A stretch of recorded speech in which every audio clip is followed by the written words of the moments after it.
Les leaders politiques sont de plus en plus présents sur les réseaux sociaux pour passer leur message aux internautes, mais aussi à leurs militants et sympathisants. Dernier cas en date, le président Paul Biya, qui, depuis le 1er avril, parle pratiquement tous les jours à ses fans, à ses militants, à ses sympathisants et aux Camerounais tout entier. D'où la thématique centrale du débrief de l'actualité de ce jour, présidentielle 2025. Quel impact du numérique sur la communication politique au Cameroun? Mesdames, Messieurs, bonsoir et merci de nous retrouver ce soir encore en direct sur la meilleure chaîne privée au Cameroun, Canal 2 International. Et ce soir, j'ai des gentlemen sur le plateau.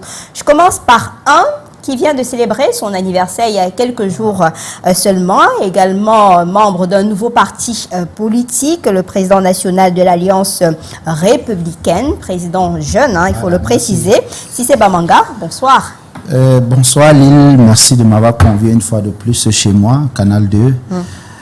J'ai de l'appétit, mais pour le moment, il faut que je travaille encore parce que vous avez dit président national, jeune, pardon. Jeune, président national, jeune. Il ne faut pas que le président national, le vrai, qui est Jacques Maboula, que vous connaissez très bien, le maire me mange cru. Donc, moi, je pense que ce que je fais, je démontre à la jeunesse que c'est possible, battons-nous républicainement pour notre pays. Donc, voilà pourquoi je suis toujours dynamique, engagé, toujours je donne mon avis dans un monde où l'unanimité et la perfection n'existent pas, bien que vous savez que ce qu'on fait, on devient une poubelle, c'est chacun qui jette la pierre, mais on dit toujours que quand on jette une pierre sur un arbre, ça veut dire qu'il y a des fruits qui sont là. Donc, merci. Vous avez surpris beaucoup de personnes en allant dans ce parti. Pourquoi le choix en 2 mots? Oh, en 2 mots, le premier c'est que moi j'ai toujours cherché les aînés pour m'encadrer. Donc quand je vais vers les aînés, aujourd'hui, beaucoup d'aînés me prennent comme un ennemi parce que je suis un non aligné.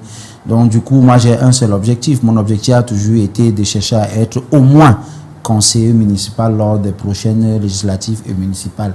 Et je dis toujours que c'est très facile pour moi si je veux genre dans le RDPC ou dans un grand parti pour être maire adjoint, mais je préfère aller chercher des grandes choses parce que je m'inscris sur l'avenir. Dans 10 ans, ça doit être nous.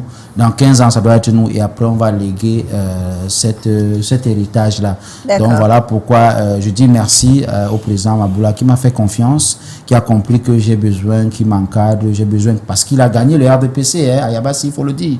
Vous vous rappelez, il a gagné 2 ministres, donc on ne va pas revenir dessus. Je pense que c'est possible de le faire aussi d'abord. En tout cas, bonne chance dans votre nouveau parti politique. Merci. Et je réitère les souhaits de joyeux anniversaire, je l'ai fait ici déjà, donc on partagera peut-être un repas ensemble pour célébrer cet anniversaire-là. On va vous jeter des pierres. Oh, on s'en fout un peu. Alors, lui également, c'est pas sa première dans le débrief de l'actualité, c'est un expert en cybersécurité, CEO de Cyberzone, Ndifon Saradou Badaroudine. Bonsoir. Bonsoir Aline. Comment vous êtes? Ça va aller, merci. Vous êtes toujours en mode Ramadan? Pas en mode Ramadan, le Ramadan c'est fini, mais il faut noter qu'il y a encore 6 jours qu'on doit accompagner, donc on appréhende un peu, justement, donc le Ramadan est terminé. Merci. Merci à vous d'être venu sur ce plateau. Lui, il est un acteur politique très engagé au sein du Rassemblement démocratique du peuple camerounais, le parti au pouvoir. Serge Pelé-Onana, bonsoir. Bonsoir Madame Piediou, bonsoir à mes co-panélistes, bonsoir à vos nombreux téléspectateurs. Merci d'avoir honoré le Rassemblement démocratique du peuple camerounais pour prendre part à ce débat avec une thématique très passionnante. On espère apporter notre modeste contribution dans la compréhension de la communication politique que nous observons ces derniers temps dans le paysage politique national. Je vais aller dans votre casquette professionnelle. Trop d'accidents encore ces derniers temps sur la route. Qu'est-ce qui se passe? Eh bien, il reste que le facteur humain continue à faire mal sur nos routes. Je crois que vous avez vu une vidéo sur les réseaux sociaux indiquant un conducteur avec un téléphone. Je ne vais pas citer la société de voyage pour ne pas faire une contre-publicité, mais en ayant un téléphone au volant, malgré tout ce qui est mené comme sensibilisation et même comme répression par le patron des transports, son Excellence Jean-Ernest Massé Nangale Bibé, on continue à assister à des dérapages inimaginables. Nous pensons que cette vidéo doit pouvoir conduire, et nous savons compter sur l'efficacité du patron des transports pour sanctionner avec la plus grande énergie ce genre de comportement irresponsable, parce qu'on a beau dire le réseau routier il n'est pas parfait, mais les statistiques démontrent encore que l'irresponsabilité au volant reste la cause majeure des accidents dans notre pays. Et des sanctions sont d'ailleurs attendues au niveau du ministère des Transports. Lui, c'est notre chouchou de la presse, très présent sur les réseaux sociaux, dynamique également par sa forte plume. Vous le connaissez, parce que je suis certaine que vous lisez ses articles dans les différents forums au Cameroun et même à l'international. C'est un directeur de publication, La Plume de l'Aigle, Didier Dengue. Bonsoir. Bonsoir Lil Pidjou, merci pour cet accueil et bonsoir aux copanélistes et aux téléspectateurs de Canal 2 International et surtout à ceux qui nous suivent sur la chaîne YouTube de la télévision verte et aussi sur les réseaux sociaux, la page Facebook, Instagram et bien d'autres. Je vais rester avec vous pour commencer la thématique du débrief de l'actualité, puisque vous êtes sur Internet et les leaders vous ont trouvé, notamment le chef de l'État avec ses posts de plus en plus récurrents. Comment est-ce que vous appréciez donc ce dynamisme-là des leaders politiques au Cameroun sur le réseau social, notamment Facebook? Parce qu'avant, c'était un peu de Twitter, X aujourd'hui, mais de plus en plus sur Facebook. Oui, il faut d'abord, pour parler du chef de l'État, puisque vous avez commencé le débat sur le chef de l'État, le président de la République, depuis un certain nombre d'années, à l'approche du 20 mai, qui est consacré à la fête nationale, a toujours pris l'habitude de dialoguer avec ses followers sur Facebook. Et quand vous regardez ces dernières semaines, vous avez dit le 1er avril, le président est de plus en plus présent sur Facebook, que ce soit Facebook ou sur X, parce que les mêmes publications qu'il poste sur X se retrouvent également, sont relayées sur sa page Facebook. Et l'année dernière, pour ceux qui suivent régulièrement le président de la République, il était également dans la même logique. Et quand vous regardez la structuration de ces publications, vous avez les hashtags. Les hashtags, juste en bas, vous avez un Cameroun 1 et indivisible. Cela renvoie automatiquement à la fête du 20 mai prochain. Bon, maintenant, on peut croire que le président de la République fait d'une pierre deux coups, vu que nous sommes en pleine année électorale. Et certains pensent que le président est également en pleine campagne de ce côté-là. Mais pour ceux qui suivent les publications que le chef de l'État fait régulièrement et chaque année, à l'approche du 20 mai, il est très présent sur ces plateformes digitales. Maintenant, pour parler des autres leaders politiques, vous avez par exemple le professeur Maurice Kamto qui a habitué ses followers tous les lundis à une pensée. Maurice Kamto fait une pensée sur un sujet d'actualité chaque lundi, au-delà de ses différentes sorties, pour peut-être fustiger le processus électoral ou alors pour fustiger l'intimidation, parfois pour dénoncer ce que le ministre Paul Atangandi fait souvent, c'est-à-dire intimider en quelque sorte les leaders de l'opposition. Vous avez également Cabral Libi, l'honorable Cabral Libi, qui va également dans le même sens. Parfois, il dénonce, il a toujours été actif depuis la dernière élection présidentielle. Il est très présent. Serge Espoir Matomba, vous avez Blaise Ngouet qui est également très présent dans les différentes forums, beaucoup plus WhatsApp. Oui, les forums WhatsApp. Oui, WhatsApp, il est très présent de ce côté. Vous avez d'autres leaders que j'oublie ici et qui vont m'excuser parce que je sais qu'il y en a qui suivent très bien cette émission, mais ils sont très présents. Cela permet de communier avec leurs followers, même si les actions sur le terrain ne suivent pas. Ce n'est pas encore le cas actuellement. Peut-être que la campagne, comme la campagne n'est pas encore totalement lancée, ils ne sont pas encore très présents sur le terrain, mais on en a qui donne l'opinion aux autres partis, c'est le parti au pouvoir, qui utilise ces différentes sorties pour pouvoir mener, pour anticiper sur la campagne électorale. Donc c'est une stratégie. D'autres exploitent également les différentes sorties pour essayer de se rapprocher des populations, mais c'est de bonne guerre et chacun essaie de conquérir le cœur des Camerounais. Si c'est au-delà de votre casquette politique, c'est votre domaine. Pour ceux qui ne savent pas, vous êtes un expert en communication, il faut le dire, même comme on sait que la politique prend beaucoup le dessus. On était habitué à la communication traditionnelle. Aujourd'hui, c'est la communication digitale qui bouscule un peu les habitudes, notamment chez les hommes politiques. Qu'est-ce qui peut bien expliquer cette variation-là? Mais écoutez, je l'ai dit dans d'autres médias, les gens ont pris ça mal parce que je suis un non-aligné, je suis dans l'opposition. Quand c'est bien, il faut apprécier. Le chef de l'État, il a déjà compris, hein, il a compris. Parce que quand vous regardez les statistiques du cabinet Kepios, le cabinet conseil en stratégie numérique un peu fiable qu'on a dans notre pays, il vous dit que près de 14 millions de Camerounais aujourd'hui ont un système embarqué dont il y a Internet à l'intérieur. Il ne faut pas négliger. Il ne faut pas négliger. Et quand vous voyez la dernière sortie du chef de l'État qui s'adressait à la jeunesse, où il a stabolibossé le numérique qui est important pour les jeunes, qui apporte du boulot, machin et tout ça. Donc, d'où il connaît l'importance aujourd'hui d'Internet.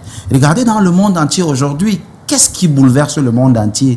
Ce sont les entreprises GAFA, Google, Facebook, Amazon et tout ça. Qu'est-ce qui a redistribué les cartes dans le monde entier? Quand vous allez au niveau des bourses, ce n'est plus les entreprises comme LVMH ou alors des grosses banques comme JP Morgan. On vous parle d'Amazon, on vous parle de Apple, on vous parle de ceci. Aujourd'hui, le e-commerce est dans le monde bien connu. Vous vous asseyez dans votre bureau, vous tapez, on vient vous livrer quelque chose. Donc le chef de l'État, son Excellence Paul Biya, ou alors ceux qui sont autour de lui, parce que c'est un homme politique qui est très bien rusé, qui a eu la chance d'être là dans toutes les époques, même dans l'époque du Nouveau Monde, qui est l'époque du numérique. Il étudie ça, il lance ça. Mais ce qu'il fait est formidable. Vous avez tantôt dit ma casquette de communication, parce que beaucoup de gens ne le savent pas. Ce qui fait efficace, il est en même temps dans le poula, comme on dit au quartier, à Facebook, et il est en même temps dans là où on a tamisé à Twitter. X qui devient X, sans plus autant pour moi. Il est là, il envoie des petites techniques de communication directes. Je dis bien directes, que tout le monde peut comprendre, que tout le monde peut cerner. J'ai l'habitude de dire que l'opposition est dans le levier, est dans le bouclier, autant pour moi, d'Archimède, pendant que le chef de l'État, lui, est dans le levier d'Archimède. Je ne sais pas si vous comprenez. Lui, il utilise Facebook, il utilise Twitter, il utilise tous ces leviers de communication en bon sens. Mais nous, on est là, c'est la haine, on se dénigre, on se bataille. Le MRC n'aime pas le PCRN n'aime pas le MRC, le SDF, ce sont des ventrologues, ce sont des... Donc, vous voyez un peu, au lieu d'être focus sur l'important. Donc, moi, je pense que cette communication-là, qui est aujourd'hui une bulle une bulle qui intègre la communication, qui entre dans les Camerounais comme une infection, parce que ça coule, hein? Il ne fait pas une journée aujourd'hui sans envoyer ces petits tweets-là. Et c'est efficace. Donc je pense que vous avez nommé ici là beaucoup des hommes politiques qui nous parlent, qui nous disent des choses. Mais sauf que jusqu'à aujourd'hui, ils ne sont pas efficaces. Je ne pense pas qu'ils ont un cabinet. Je ne pense pas qu'ils ont des community management. Je ne pense pas qu'ils ont des trolls. C'est-à-dire des gens qui se mettent pour travailler en faveur de leurs candidats. Donc le chef de l'État, pour moi, bravo, bien que je suis dans l'opposition. Moi, je dis bravo, bravo, bravo. Permettez vraiment que cette communication efficace-là ne reste pas sur les réseaux sociaux, mais que ça a un impact direct sur la jeunesse et sur le Cameroun. C'est ça que nous, on attend. Serge, depuis le 1er avril, votre candidat naturel a surpris tout le monde avec la densité de ses posts, notamment sur Facebook. Vous y attendez au niveau du RDPC ou alors c'est une forme de mobilisation des troupes? Eh bien, avant de lire cette actualité sur le plan politique, je vais d'abord la lire sur le plan républicain. Souvenez-vous que le président de la République, son Excellence Paul Biya, d'après la Constitution, incarne l'unité nationale. C'est l'une de ses missions, en tout cas, un attribut qui est constitutionnellement fondé, il incarne l'unité nationale. Donc lorsqu'il y a une montée en puissance du discours de haine, le repli identitaire et beaucoup de situations très gênantes dans les réseaux sociaux, qui se polarisent davantage dans les réseaux sociaux, il est bon que celui qui incarne l'unité nationale vienne en quelque sorte rappeler les idéaux qui fondent la République. Et parmi ces idéaux, vous avez bien vu que l'unité, la stabilité du Cameroun, le rayonnement international de notre pays, parce qu'on ne peut pas être respecté, comme il a rappelé, dans le monde, si on n'est pas unis, si on n'est pas un et indivisible, parce que l'union fait la force. Et puis également, il sait très bien que dans la division, dans justement la dispersion, nous n'atteindrons pas les objectifs de développement qu'il a assigné à notre pays, notamment l'émergence de notre pays. Maintenant, au niveau de la casquette politique, naturellement, en tant que candidat du Rassemblement démocratique du peuple camerounais, c'est un homme avisé qui sait que les médias de son temps, où la communication moderne a toujours influencé, Madame Piedjou, les résultats d'une élection. Si vous regardez les dirigeants qui ont été élus ces dernières années à travers le monde, que ce soit Donald Trump, Diomaye, Bassirou Diomaye Faye au Sénégal, vous allez observer que ils ont d'abord gagné la bataille numérique avant de gagner la bataille politique. Ça, et ça ne date pas d'aujourd'hui. Quand vous consultez l'histoire de la politique, et si on s'en tient au berceau de la communication politique qu'est les États-Unis, vous allez remarquer que lorsque la télévision arrive dans la scène politique aux États-Unis en 1960, vous avez deux candidats qui s'affrontent, Richard Nixon et John Fitzgerald Kennedy. Et il se trouve que la victoire de Kennedy avait été obtenue parce que Kennedy maîtrisait mieux les codes de la télé de cette époque-là, et il était plus jeune donc, et plus télégénique que Richard Nixon, qui renvoyait un peu au passé. Il était obsolète. Voilà, il était obsolète. Et John Fitzgerald Kennedy a saisi l'opportunité de la communication de cette époque-là, qui lui avait donné raison à l'élection présidentielle. Donc, c'est encore valable aujourd'hui. Quand vous regardez le digital aujourd'hui, c'est le domaine dans lequel la communication est plus accessible, parce que on dort avec son téléphone pratiquement aujourd'hui. Donc, elle est plus accessible. De deux, elle concentre une masse électorale stratégique, c'est-à-dire que c'est une masse jeune dont le poids électoral est connu dans notre paysage politique. Et puis, c'est également une audience féminine. C'est-à-dire que et on sait que démographiquement, les femmes sont plus nombreuses. Donc, c'est une approche du président de la République qui vise à développer une image de proximité avec son peuple, de communion avec son peuple, qu'on l'a souvent à tort ou à raison reproché d'être un peu très éloigné voilà, de sa population. L'homme à la parole rare. À la parole rare. Et puis aussi, Madame Piedjou, un instant de communion, parce que il ne s'agit pas seulement, et c'est ça c'est l'autre transformation de la communication digitale, c'est-à-dire qu'avec la communication traditionnelle, on avait une communication verticale, où vous aviez un homme qui s'adresse aux masses.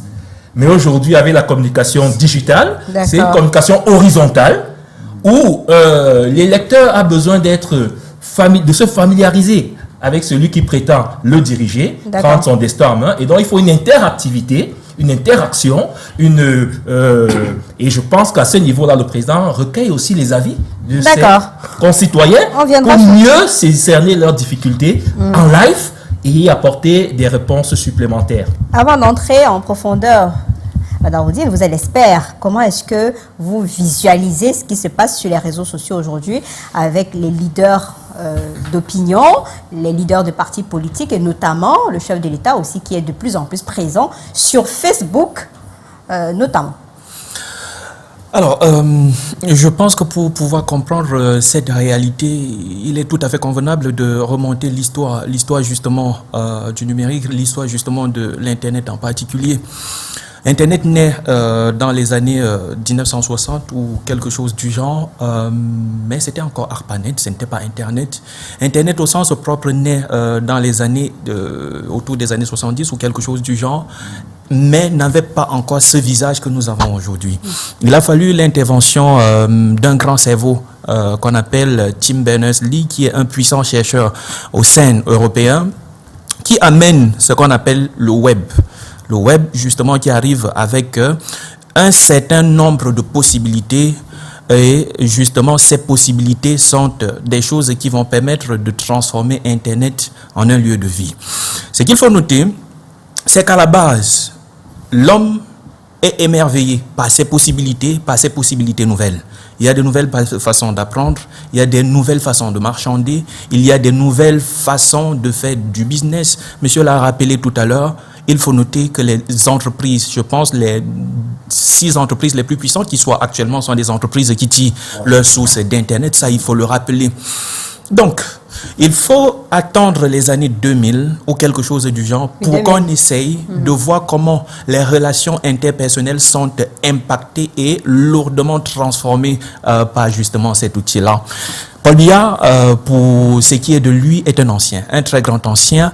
Et si son intervention n'intervient, si sa réaction, ou plutôt si sa présence sur les réseaux sociaux n'intervient qu'en 2025, ou plutôt s'accentue en 2025, parce qu'il a toujours été là, il faut noter que, selon Arthur Schopenhauer, lorsqu'il y a une innovation disruptive, ça passe par 3 étapes. Ça commence d'abord par l'absurde. On vous dit que Internet est un endroit où vous pouvez sensibiliser assez facilement. Vous dites que, laissez les gens avec ça. Puis, ça passe au dangereux. Qui n'a pas eu peur de Facebook ici au Cameroun? Et il y a un moment, Facebook était diabolisé par les religieux, les politiques et tout. Bref, c'était un endroit où il ne fallait pas y aller. Et puis, justement. Et puis maintenant, il y a une dernière étape qui est l'étape de l'évidence. Et je pense que le président de la République est à l'étape de l'évidence où il sait qu'il y a une masse sur Internet qui peut poser un problème grave justement aux personnes comme lui, non pas seulement en tant que candidat, mais en tant que président d'une république. Vous comprenez? Et pour ça, on peut prendre quelques exemples. On a pris le cas des autres parties du monde, comme l'Europe, où il y a justement un pays où l'élection a été invalidée parce que le candidat est sorti de nulle part et s'est appuyé sur la puissance d'Internet pour se catapulter. Et il a été victorieux. Ça a été annulé. Pourquoi? Parce qu'il se dit que les algorithmes ont été manipulés pour pouvoir faire en sorte qu'on ne voie que lui sur Internet. Pourtant, moi, je ne suis pas de cet avis. Je ne suis pas de cet avis. Pourquoi? Vous êtes ici à la télé, et si vous mesurez les chiffres, vous êtes sans doute rendu compte que si on prend 2 puissants influenceurs camerounais, ils peuvent avoir plus d'audience qu'une chaîne aussi grandiose que Canal 2. Alors, lorsqu'on a un endroit qui retient autant l'attention de la jeunesse, lorsqu'on a un endroit qui captive autant, monsieur l'a rappelé aussi, Internet c'est un endroit de communion, un endroit où je peux parler à un Paul Biya. En fait, il y a une démystification, comme vous êtes en train de le dire, mais s'il y a quelque chose que je dois peut-être déplorer, c'est le fait que la communication de Paul Biya soit beaucoup trop robotisée. Parce que lorsque vous voyez, pour ceux qui se félicitent de ce type de communication, lorsque vous lisez Paul Biya, pour ceux qui connaissent Paul Biya, c'est pas Paul Biya. Nous tous, nous savons les éléments de langage de Paul Biya, et c'est ça le challenge. Lorsqu'on essaye d'utiliser ces outils-là, c'est le fait de se faire identifier. Ensuite, maintenant, il y a interaction. Nous avons vu tout récemment, par exemple, le compte de la présidence ou bien des officiels de la présidence qui ont été mis en contribution dans la propulsion de la carrière d'une de nos jeunes compatriotes. Vous comprenez un peu. Pourquoi le président ne fait pas souvent ce genre de choses pour les autres compatriotes qui n'ont pas le statut, justement? Ça, c'est le premier point. Le second point, avez-vous déjà vu Paul Biya commenter un commentaire? On parle d'un endroit d'interaction. Donc, même s'il faut féliciter Paul Biya actuellement d'être présent sur les réseaux sociaux, il faut lui dire que les réseaux sociaux ont un code, en fait.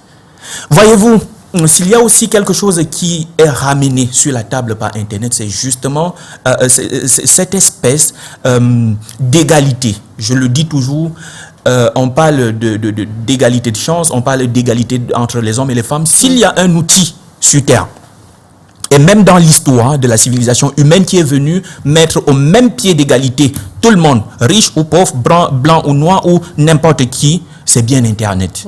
Et justement, cette égalité fait en sorte que Lorsque vous parcourez les publications de Paul Biya et des autres hommes politiques, d'ailleurs, désolé de me focaliser sur Paul Biya, c'est parce que c'est quand même le président de la République, il faut noter les commentaires qui s'y dégagent. Vous voyez qu'il y a cette espèce d'intolérance qui s'y dégage. C'est parce qu'on se sent, on se dit que bah, ça donne un peu des ailes. Ça donne un peu des ailes et c'est justement cela. D'accord. Alors Didier, est-ce que ce n'est pas les années justement 2000 avec les technologies numériques qui ont joué un rôle primordial dans les événements internationaux qui ont marqué le champ social et politique, puisqu'on a vu Barack Obama en 2008, le printemps arabe en 2011. Aujourd'hui, nous sommes en 2025 avec l'élection présidentielle au Cameroun. Ça peut susciter également des souvenirs dans la mémoire de ces leaders politiques, d'où leur présence sur les réseaux sociaux avec une communication diversifiée. Oui, mais déjà, ces leaders politiques ont toujours été sur Internet. Peut-être que certains ne les suivaient pas depuis très longtemps. Parce que quand vous regardez le compte X du président de la République, vous voyez qu'il date de très très longtemps, quand même, je pense de 2000. Il venait juste pour des annonces spontanées, les annonces, voilà. Les décrets et tout, et le message de bonne année, de bonnes fêtes, c'était tout. Mais là, maintenant, il y a des messages, c'est tellement accentué avec des codes. Oui, effectivement. Et en 2018, le président de la République a eu une page Facebook dédiée à la campagne. Et je pense que cette page est toujours accessible. Paul Biya, c'est bien marqué là, et c'est une page certifiée. C'est très différent de la page du président de la République. Donc, il y a eu la page du candidat et la page du président de la République. Donc, il y a... L'expert a quand même parlé de quelque chose de très très important tout à l'heure concernant les réactions du chef de l'État. Et il a l'impression que le président de la République, ou alors sont des robots qui communiquent un peu à la place du président de la République et qui ne réagit pas aux différentes publications. Je pense que tous les chefs d'État, chacun a une ligne éditoriale, chacun a sa façon de procéder. Peut-être que au niveau de la cellule de communication de la présidence de la République, peut-être qu'on recueille uniquement les commentaires. On recueille les commentaires et on apporte certaines solutions, peut-être de façon individuelle. La présidence peut mettre plusieurs personnes en mission sans toutefois vous dire que j'ai mis telle personne en mission. Donc, je pense que le président travaille dans cette logique-là avec son équipe et il faut le dire aux téléspectateurs, à la présidence de la République, il y a des experts en matière de tech. Ils sont très puissants à ce niveau-là. Si c'est à parler tout à l'heure des trolls, que les autres leaders politiques devraient avoir des trolls. Je ne pense pas que ce soit un bon conseil. Je ne pense pas, parce que les trolls... Tout le monde en utilise. Hein? Oui, tout le monde en utilise. En Russie, vous avez par exemple une industrie de trolls. Et des trolls qui peuvent manipuler. Parce qu'il faut dire que le rôle des trolls, ce n'est pas forcément pour vous faire du bien. Oui. Parce que les trolls sont là pour tourner, je ne sais pas... Je comprends l'information. L'information pour désinformer. Le PSG, par exemple, quand Kylian Mbappé menaçait le parti, le PSG a payé les trolls. Oui. Mais ce n'est pas une mauvaise chose. Non, ce n'est pas une mauvaise chose. Sauf que ce n'est pas recommandable. Vous ne pouvez pas... Tous les coups sont permis, on est en politique. C'est vrai que nous sommes en politique. Et en 2018, j'ai lu un article d'un média russe qui parlait justement des milices numériques du président de la République, et j'ai vu mon nom à l'intérieur comme si j'étais une milice. Donc vous imaginez que si oui, comme si je faisais partie de la milice numérique cybernétique du président de la République. Ça fait pas, c'est pas une bonne communication. Donc il faut dire, il faut aller dans le même sens que le président. Il a une sorte de pédagogie qu'il utilise sur les réseaux sociaux. Certains voient Facebook, mais moi je suis beaucoup plus chef d'État sur X. D'accord. Parce que là-bas, ça allait un peu plus sérieux. Oui, là-bas c'est plus des décrets et tout, mais juste que ce qui est sur Facebook, c'est rapporté également sur X. Hein. C'est simultané. Ouais. Est-ce que le fait qu'on soit en campagne, non pas en campagne, dans la présidentielle, justement avec Internet qualifié de mobilisateur des citoyens et qui assure également la visibilité de certains efforts effectués sur le terrain par ces hommes politiques. Est-ce que ce n'est pas pour cela qu'on a cette dynamique-là aujourd'hui sur le digital? Écoutez, d'abord, Lynn, aujourd'hui, on est tous des cobayes, hein, parce que il y a une sorte d'électrode que chacun a en lui. Dès que vous vous réveillez le matin, là, vous allez vers votre C'est un téléphone. réflexe. Des C'est fois, interdit par les spécialistes. des fois, on dort même avec le téléphone. Je ne sais pas si vous comprenez, on dort avec le téléphone. Des fois, on fait tout avec le téléphone. Je dis tout. Donc, Sauf l'autre. Oui, allez-y. bon, je ne sais pas de quoi vous parlez. Donc, aujourd'hui, Internet a imposé tout le monde. C'est Internet qui a donné le cap. Et je veux féliciter même les journalistes comme vous et les médias. Parce que si c'est que vous n'avez pas tenu, Internet aurait dû vous rendre obsolète. Parce qu'on a l'impression aujourd'hui que ce sont les réseaux sociaux même qui mènent la communication. Je ne sais pas si vous comprenez. Ce sont les réseaux sociaux qui mènent tout. Ceux qui ont des boutiques, ils restent là toute la journée. On vient seulement, on demande, on part. Le e-commerce, j'ai parlé de ça tout à l'heure. Et j'ai l'impression que jusqu'à aujourd'hui, malgré que le chef de l'État quand même a compris les valeurs et la force du numérique, il n'a pas encore vraiment tapé la main sur la table. Parce que je ne sais pas si ça existe, mais il nous faut un conseil national numérique au Cameroun. Ça, il nous faut cela. Mais là, arrêtez qu'on gère tout ça de façon... Oui, mais il nous faut ce conseil-là où la ministre des Postes et de Télécommunications va peut-être chapeauter. Parce qu'il faut encadrer ça. Internet n'est pas encadré au Cameroun. Je ne sais pas si vous comprenez. Dans d'autres pays, en Chine par exemple, vous savez, c'est une sorte de réseau social qui n'est pas ailleurs, qui est là-bas. En Russie, pareil. J'espère qu'on n'a pas parlé de musulmans après, parce que si on commence à réguler, non, attention, aussi, vous allez attention, parce qu'aujourd'hui, l'un des gros problèmes qu'on a, qui est un problème d'éducation, qui baigne nos petits frères et nos petites sœurs, c'est Internet. Regardez l'exemple, c'est TikTok. Il y a tout là-bas. Alors qu'en Chine, par exemple, c'est encadré. Donc, ce que j'ai envie de dire, au-delà que les hommes politiques utilisent les réseaux sociaux, tout réseau social, pour communiquer, pour parler, pour s'adresser aux populations, vraiment, il faut qu'on sache que on a besoin que ces réseaux sociaux soient encadrés. Parce que pour le moment, je vous ai dit tantôt que le levier d'Archimède que le chef de l'État utilise, nous, par contre, dans l'opposition, on est plutôt dans le bouclier. On est là dans les bagarres, dans les insultes. Il y a peut-être 4 jours, j'ai été traité de tout. Vous savez cela. Dû à une sortie que j'ai donné un avis. Je suis un politique, je peux donner un avis subjectif sur c'est ça, la politique, on a parlé de coups tout à l'heure. Non, acceptez de recevoir les coups. On est d'accord, voilà. Je reçois, je donne, il n'y a pas de souci. Mais je ne parle pas que de moi, ce que je veux vous comprendre. Si vous n'êtes pas fort, si vous n'avez pas un mental, vous pouvez aller vous jeter dans le vouri. Donc je pense que, je dis ça, on a besoin d'un conseil national du numérique où vous seriez là, où ce monsieur, il vient de faire une belle première sortie. Moi, j'étais ébloui. C'est pour ça qu'il est là, c'est pour ça qu'il est expert sur ce plateau.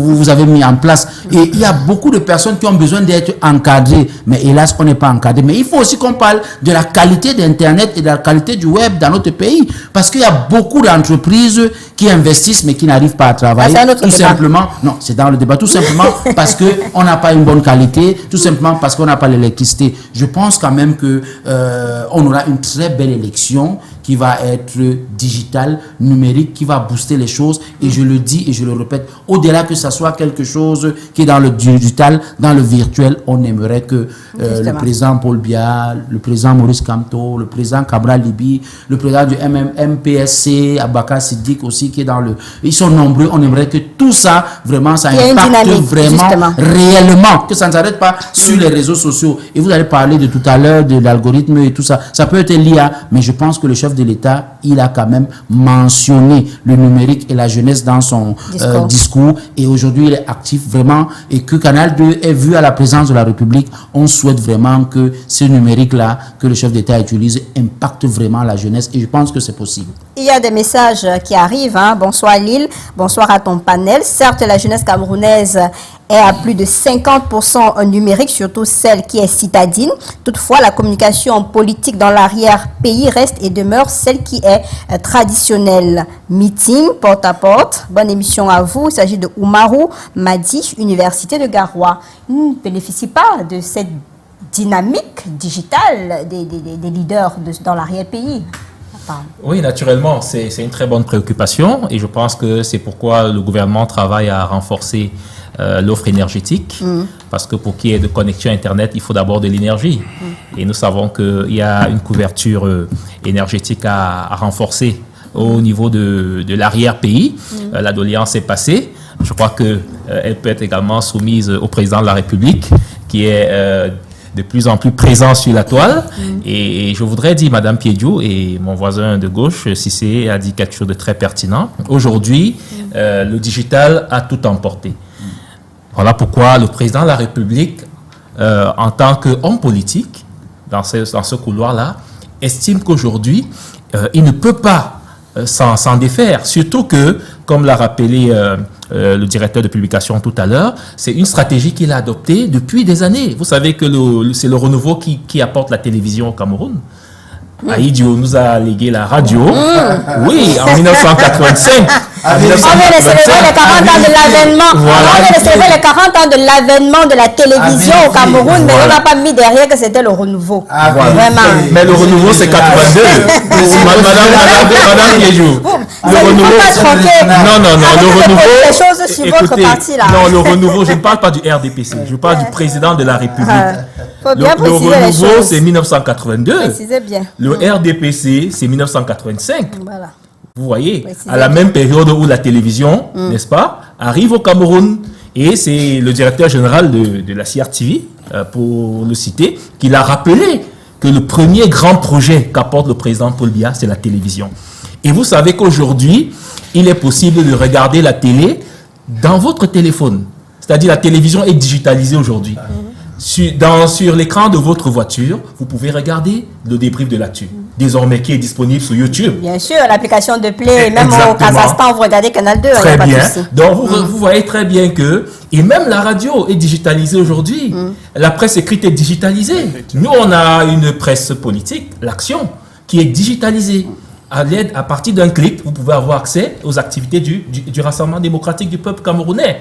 Et les responsables et les ingénieurs dans la technologie de la télévision incorporent désormais dans les applications de la télé aujourd'hui, les applications Facebook. Vous voulez dire que votre YouTube. président n'est pas en campagne là, parce qu'on a présenté cette dynamique-là dans le fait que c'est une pré-campagne déjà.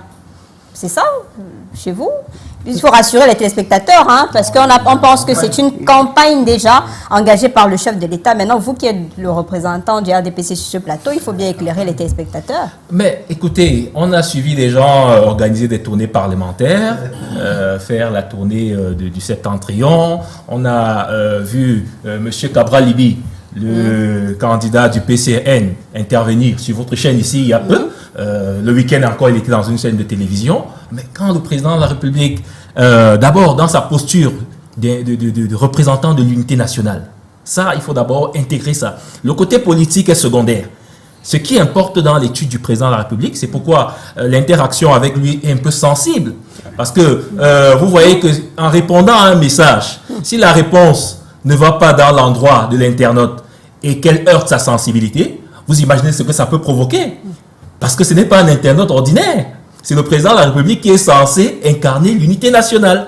Donc, dans sa posture républicaine de président de la République, il y a quand même une certaine sensibilité qu'il ne faudra pas franchir. C'est pourquoi les messages sont de nature à présenter des idéaux qui rassemblent tous les Camerounais, de tous bords, quelle qu'en soit votre appartenance politique, ethnique, religieuse, culturelle et autres. Vous êtes d'abord Camerounais. Pourquoi il n'a pas fait ça l'année dernière? Maintenant, il n'a pas fait ça l'année Alors, dernière. dans d'intensité, il y avait des tweets, Oui. il y avait des petits posts, mais pas avec... Là, maintenant, c'est chaque jour. C'est chaque jour parce que C'est pour Madame ça Piediou, qu'on colle ça à Madame l'actualité Piediou, présidentielle. souvenez-vous lors de son discours à la jeunesse le 10 février, il a mis en garde la jeunesse contre les sirènes du chaos, D'accord. contre les apôtres de l'apocalypse et du cataclysme du pays. Et on se rapproche en même temps d'une autre échéance, au-delà de la fête de l'unité nationale, qu'est la présidentielle, et puis les régionales. Et vous savez très bien qu'en année électorale, il y a plus de tensions. Donc cette récurrence des messages du président de la République constitue une alerte pour insister sur le fait que ce qui nous rassemble est au-dessus de ce qui nous divise. D'accord. Ce qui nous rassemble est au-dessus de ce qui nous divise. Et voilà pourquoi ce sont des messages D'unité, des de messages consolidation. voilà, de consolidation de la paix sociale, de la stabilité de notre pays, de l'image que nous renvoyons au monde, parce que le rendez-vous d'octobre prochain, c'est également une image que le Cameroun va renvoyer au monde. Et un rappel aussi Est-ce à que- notre identité, parce qu'il a Exactement. parlé de décolonisation. Très bien. Donc, c'est voilà, important. parce que, écoutez, si le Cameroun sombre demain, si le bateau du Cameroun croule, Madame Piedou, C'est ça qu'on va ne souhaite emporter pas. tout le monde, ce Ça que va nous ne pas souhaitons arriver. pas. D'accord. Ce que nous ne souhaitons pas. D'accord. Tout comme, si le Cameroun va mieux, si la prospérité tant attendue arrive au Cameroun, c'est tous les Camerounais qui en profiteront. D'accord. Voilà. Et les hommes passent, le Cameroun, Le va Cameroun rester. restera. Alors, vous, qui êtes notre expert sur ce plateau, certaines personnes pensent que la numérisation de la vie politique ne serait pas sans conséquence sur l'ADN des idéologies. La numérisation, tout comme n'importe quelle innovation, ne peut pas aller sans conséquences. Ça, c'est se voiler les yeux. Il y a des conséquences qui, non contrôlées, peuvent être extrêmement graves. Ce qu'il faut noter, monsieur l'a noté tout à l'heure, c'est cette absence de régulation sur l'espace informationnel camerounaise. Et ce qu'il faut aussi noter, et c'est ce qui est marrant, c'est qu'il y a des lois justement qui encadrent les activités numériques ici au Cameroun. J'ai toujours été subjugué par cette absence, par cette incompréhension, par, je ne sais pas, cette absence de réaction de la part de nos autorités quant à tout ce qu'on vit actuellement sur les réseaux sociaux. Et c'est bien dommage en fait. C'est pourquoi j'appelle le Conseil national numérique. Donc vous Bon, pouvez faire il y a part. trop de conseils ici. Non, moi j'ai déjà une autre casquette. Je ne sais pas si je peux intervenir sur ce type de projet ou de décision, mais ce que j'essaye de faire comprendre ici, c'est que il y a forcément des conséquences. Les conséquences, c'est quoi? Vous avez cité le printemps arabe. Les conséquences, c'est quoi? C'est que dans les années 2018, nous avons assisté à une espèce de polarisation extrême de certains sympathisants, de certains partis politiques au Cameroun. Ça se ressent encore actuellement, mais ça s'est un peu baissé.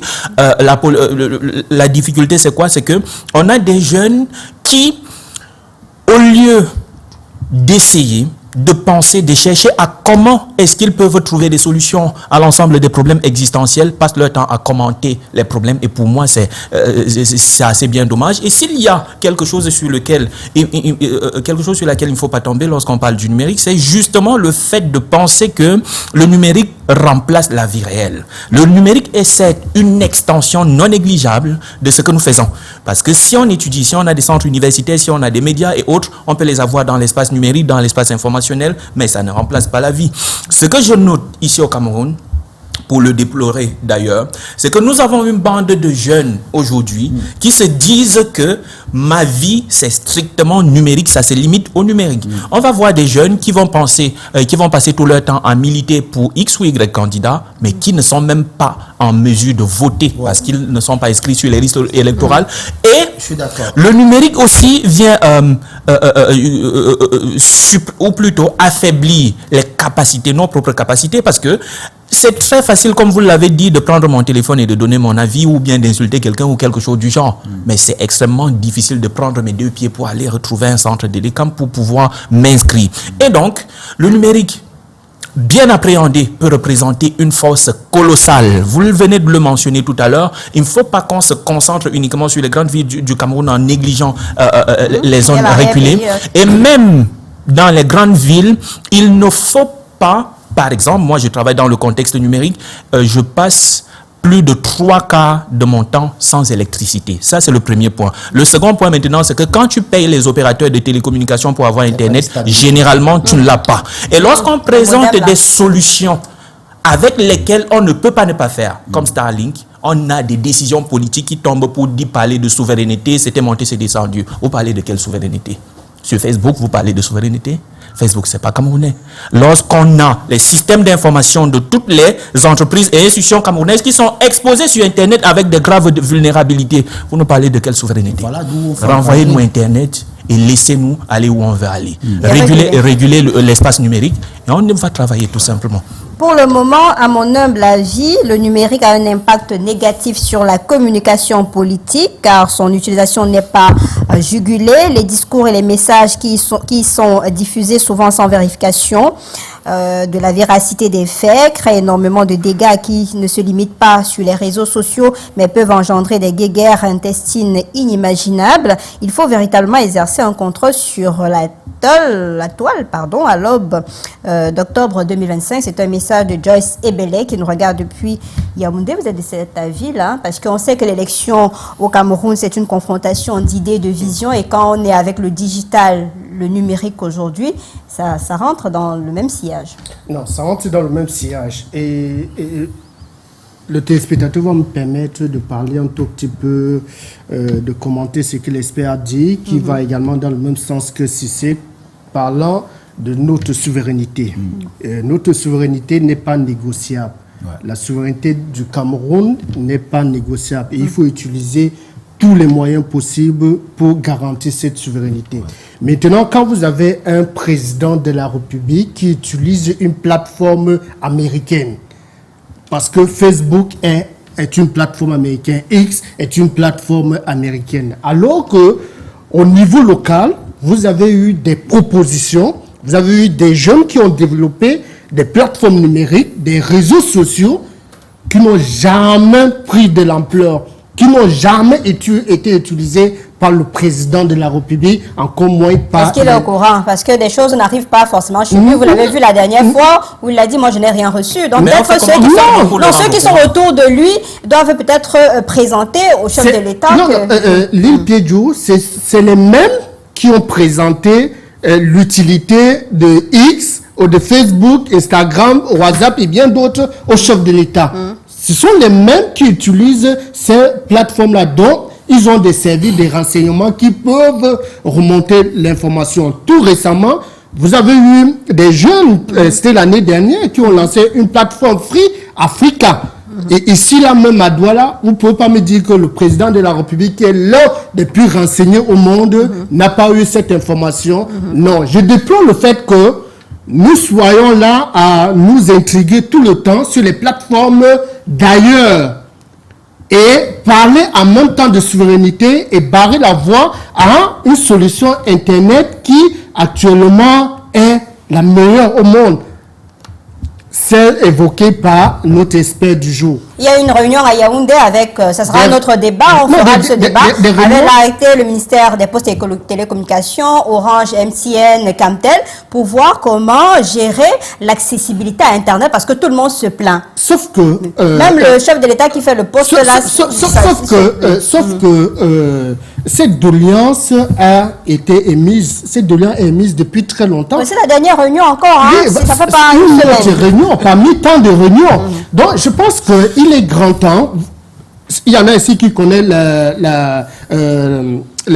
comment on appelle Montaigne. Il y a un la Silicon Mountain. Oui. Pour ceux qui ont visité la Silicon Mountain, vous avez des génies de ce côté-là. Donc, quand nous parlons de souveraineté, il ne faudrait pas que ce soit une souveraineté sélective. Oui. Soit on met en pratique notre souveraineté, on vit notre souveraineté, on impulse cette politique souverainiste. Et ça doit passer par le président de la République et ses conseillers, ses collaborateurs qui nous regardent actuellement doivent intégrer les solutions qui sont proposées par des jeunes Camerounais. Les Camerounais veulent utiliser leurs propres solutions. Oui, vous savez, par exemple, par jour au Cameroun, selon toujours une étude américaine, 3,5 millions de Camerounais qui sont connectés à Internet. Imaginez que nous avons, par exemple, une solution locale qui ramène, par exemple, 2 millions mais il faut aussi dire que le Cameroun ne fonctionne pas en vase clos. On est dans un monde planétaire où même d'autres pays sont sur ces plateformes-là. Maintenant, demandez juste qu'on capitalise davantage. Sauf que les grandes nations ne sont pas sur les plateformes américaines. Certaines nations. La Russie, par exemple, non, la Russie, le Cameroun, c'est pas la Russie. Non. On est encore une jeune démocratie. Nous sommes une jeune démocratie.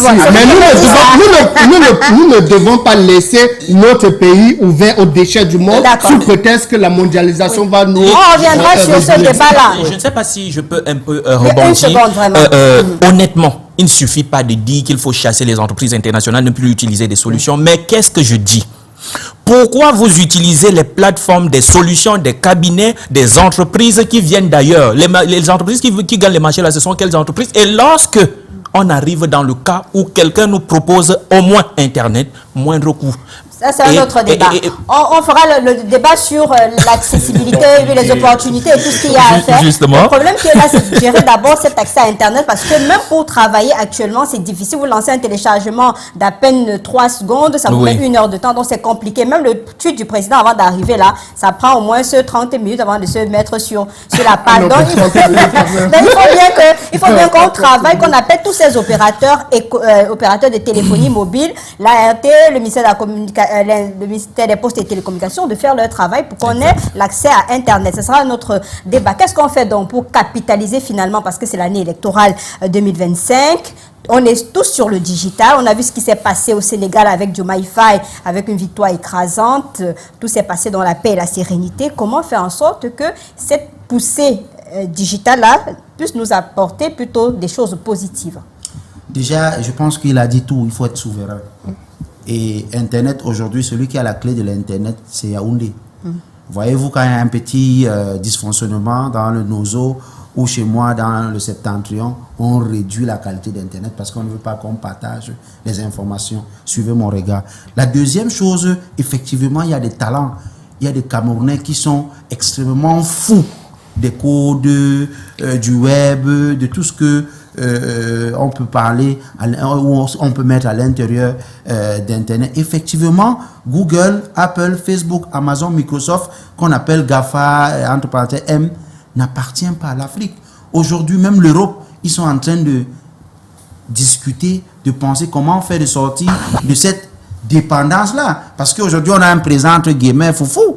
Si Donald Trump nous coupe Google aujourd'hui, Facebook, YouTube, je ne sais pas, WhatsApp, on fait comment avec son ami très Mais en puissant. attendant, comment on capitalise ce digital-là pour la présidentielle qui arrive? Capitaliser le digital, on a besoin d'abord qu'on nous laisse vraiment utiliser le bon digital. Parce que jusqu'à aujourd'hui, les entreprises, les petits gens qui se battent, je les appelle comme ça, n'utilisent pas très bien Internet parce que vous payez, ce que vous payez, vous n'avez pas. Vous avez des entreprises qui ont mis en place le illimité. Bon, suivez mon regard.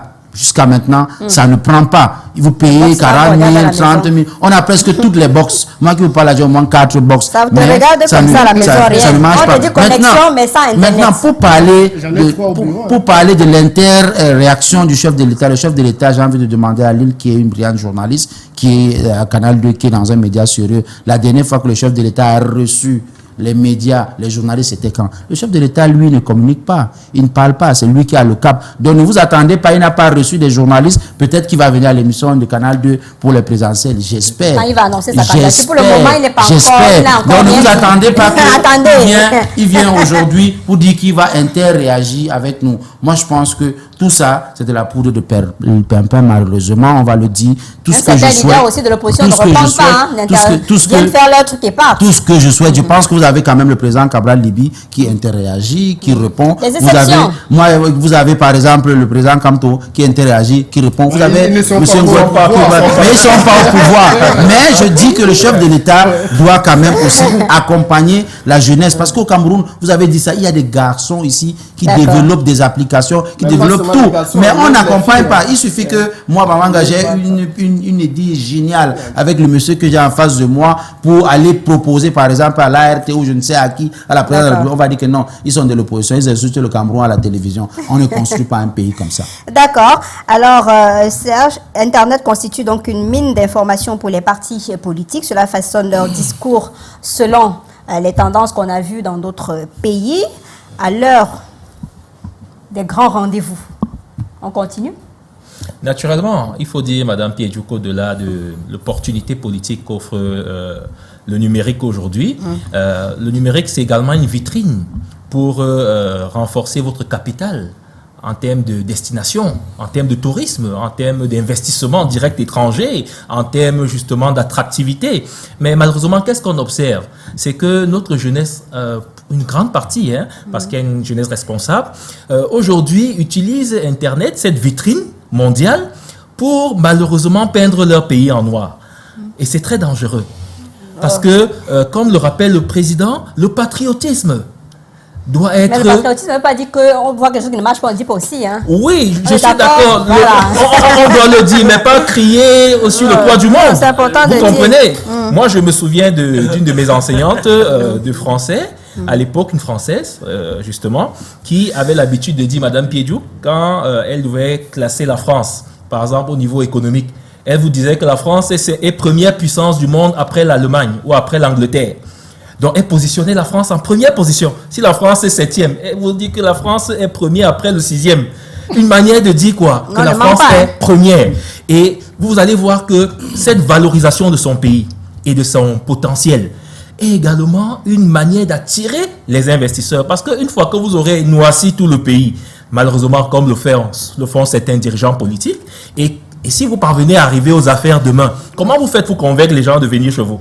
Non, mais alors que vous avez passé le temps à saboter votre pays et à dire comment il est le pays le plus nul. Et donc, mais parfois, c'est aussi vous inciter à travailler, hein, de vous réveiller de votre oui, nous ne refusons pas. Voilà. Si on veut nous accompagner, nous, le parti au pouvoir, c'est justement, comme l'a dit le frère tout à l'heure, dans l'innovation. C'est-à-dire, le président l'a toujours appelé, l'Internet est une source inimaginable d'opportunités. L'économie numérique aujourd'hui offre des opportunités inimaginables que la jeunesse ne saisit pas suffisamment. Vous vous rendez compte que c'est des jeunes étudiants américains qui ont mis en place Facebook. C'est des jeunes étudiants. Ils ont été accompagnés par leur gouvernement. Naturellement, mais il y a d'abord vous savez, Madame Piediou, je m'a dit que je veux sortir par là. Je m'a dire que le financement et l'accompagnement, c'est un peu comme la relation entre l'abeille et le miel. Là où il y a du miel, vous allez voir des abeilles.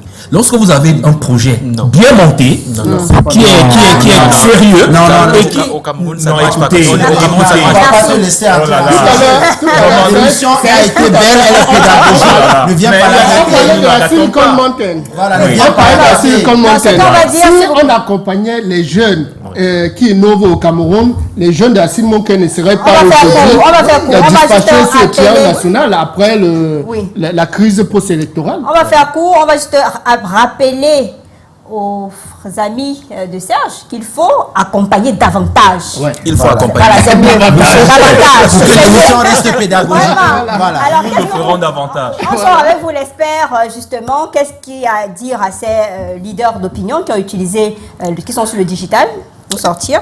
Les leaders. Voilà, 1 minute, 30 secondes. Les leaders d'opinion doivent tempérer.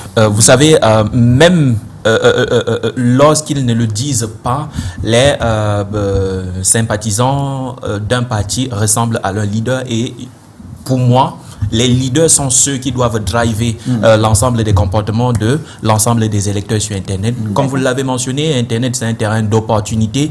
Internet, on peut convenablement s'appuyer sur ça et faire mal aux candidats qui sont en place. Merci. Mais il faut être très méthodique et méthodologique. Merci beaucoup. Merci à tous ceux qui ont envoyé des messages. Le Conseil national numérique. On a compris. Voilà. Valgadine, on a besoin de ça. Professeur Maurice Somo, tous qui ont envoyé des messages aux délégués des arts et de la culture. Merci à vous de nous avoir regardés. Messieurs, merci d'être venus sur ce plateau. Nous sommes en mode digital. C'est pour ça que Flaubert est de l'autre côté et Jean pour vous permettre de revoir cette émission sur le digital. Et si Dieu le veut, je serai avec vous demain. Mais ne quittez surtout pas parce que 19h50, c'est dans quelques instants seulement avec Alain Gislain Kanga pour le grand format du journal. Bonsoir.